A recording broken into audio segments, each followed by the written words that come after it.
congratulations. We say, go ask MF Global customers how happy they are with his regulatory agencies. Where were they when John Corzine lost $1.2 billion of customer funds? Remember, his Washington regulatory wizards, they didn't prevent the financial meltdown. These folks have helped cause it, and you had to bail them out. The president says, well, small Americans, small town Americans, we bitterly cling to our religion and our guns because we're just...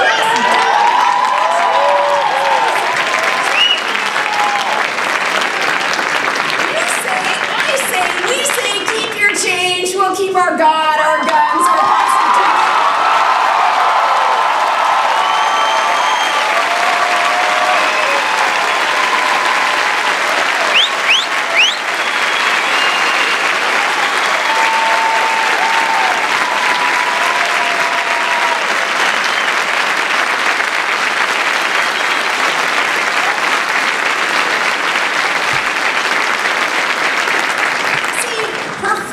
Obama may have forgotten the Bill of Rights, but we shall not forsake it, including those rights that our founders risked their lives for, the freedom of religion, our right to bear arms. We will rise up, we will defend them. The president believes that your tax dollars should subsidize, Planned Parenthood. We believe that every child is created equal with that right to life.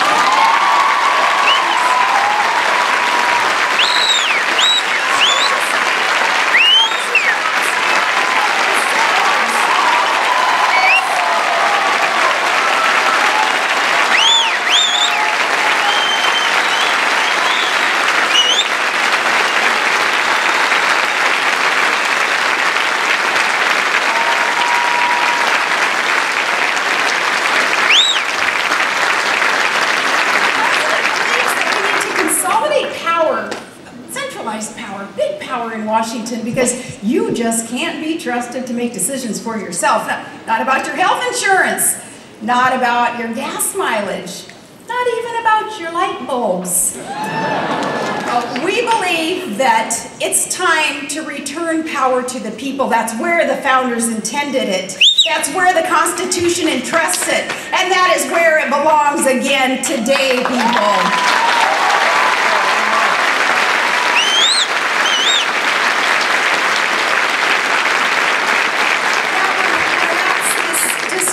Of us is because he seems to believe that America is actually a destructive force in the world, that we should apologize to enemies. He believes that we should share our missile defense technology with the Kremlin. He believes we should make deep cuts in our military while other nations are building up their militaries. Deep cuts to our troops while we keep on spending wildly on everything else. Talk about priorities. Now, today, the White House is actually trying to negotiate with the Taliban, while at the same time they're watching helplessly as Iran moves perilously close to developing their nukes and the ICBMs to deliver them.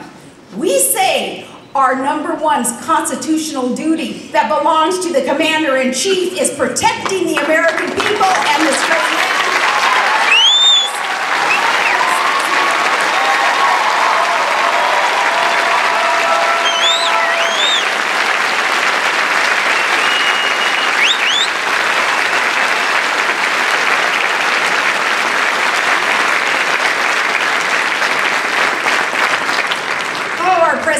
To understand that. He needs to understand what you understand. That is what America's brave fighting sons and daughters are asked to risk their lives for every day. If only he would understand that. This isn't some international community organizing we're talking about or social welfare networking that's going on. No, we will never apologize for America's strength and our greatness, and we will refuse to accept that a weak America means a better and safer world.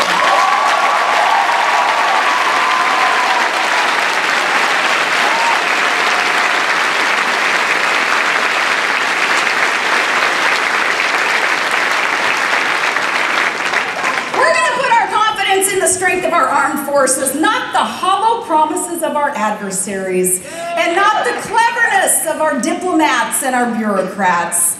As generations before us, they, like we now, will gladly, proudly fight to defend this land of the free. We must be home of the brave.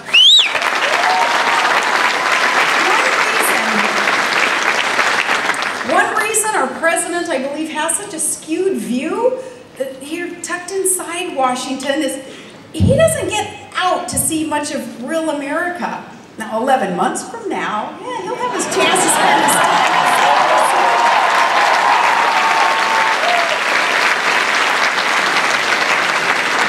When he comes down from his lofty office and he's finished, you know, rolling back the tides and lowering the sea levels or snow drifts or avalanches, whatever all those promises were, when he's finished with all of that, well, then he's going to see that the facts on the ground are much different. The divide between Washington and the rest of the country, it has never been greater and it has never been more dangerous.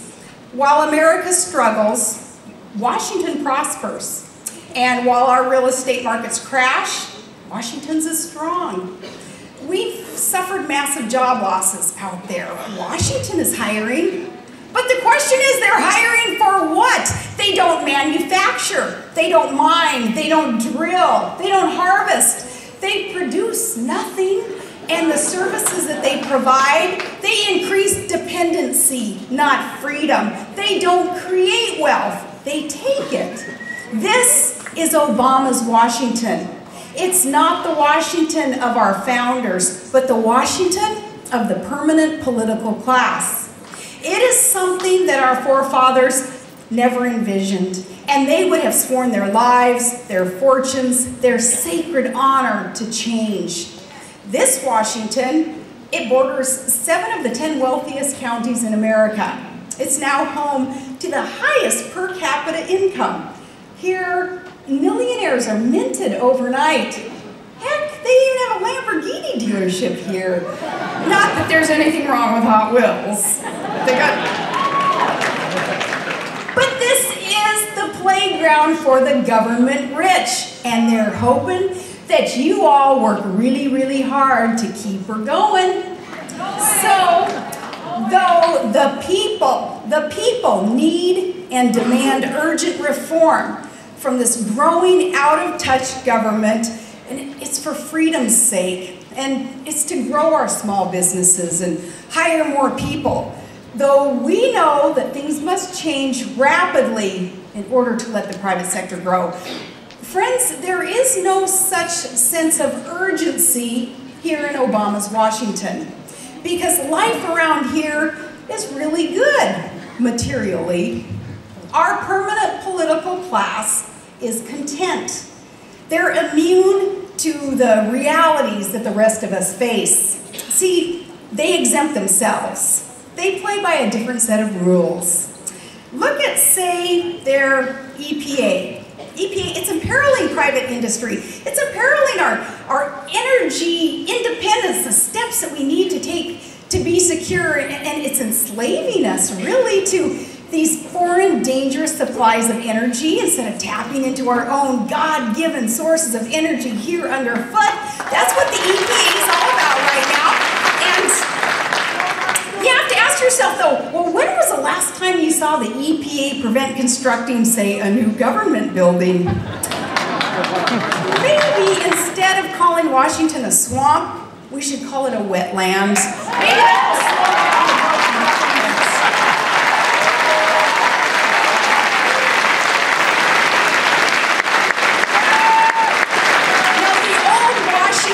of our founders, it was a place where you came to serve your government, not prosper over it and on it and off of it. No, you left your home, you left your farm, you left your industry behind to serve the common good.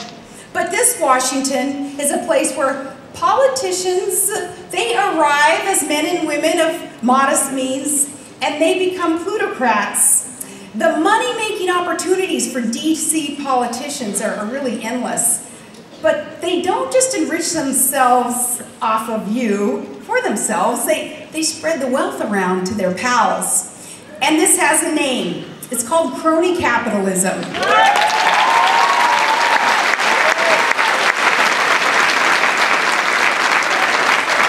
I said in a speech in America's Breadbasket over the summer, I said, this isn't the capitalism of free men and free markets, of risk and sacrifice, of innovation and hard work. No, it's the capitalism of connections and of government bailouts and handouts and waste and corporate welfare and corruption. This is the capitalism of Barack Obama and the permanent political class. And it's why I say to the Occupy protesters, you're occupying the wrong place, you're protesting the wrong thing.